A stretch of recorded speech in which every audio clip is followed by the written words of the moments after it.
Konkan agro developers, विशेष कृषी सल्लागार, सर्व पिकांसाठी सुयोग्य मार्गदर्शन तसेच शेतीविषयक सर्व सुविधा उपलब्ध। बायो तुलसी प्लस, सर्व पिकांसाठी उत्तम खत। संपर्क 8275887290। आमची website www.kokanagroddevelopers.com। Email ID kokanagroddevelopers@gmail.com।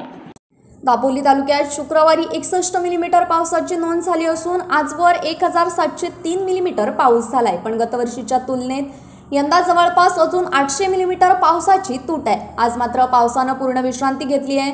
Dapoli तालुक्यात पावसानं विविध ठिकाणी नुकसान झालं असून सोवेली येथील दत्ताराम बबन चव्हाण यांच्या घराचं मुसळधार पावसामुळे छप्पर कोसळलं असून अंदाजे 36,000 रुपयांचं नुकसान झालंय। शिरवणे येथे अनिल बाळू सावंत यांच्या घराचं अंशतः नुकसान झालंय। 5 पंढरी येथील समुद्र किनाऱ्यावर बसलेल्या कृष्णा कानू कलेकर यांच्या घराचं अंशतः नुकसान झालंय, तर दुसरीकडे मंडणगड तालुक्यात मौजे वेसवी येथे उर्दू शाळेतील खोलीचं छप्पर कोसळून शाळेचे मोठं नुकसान झालंय।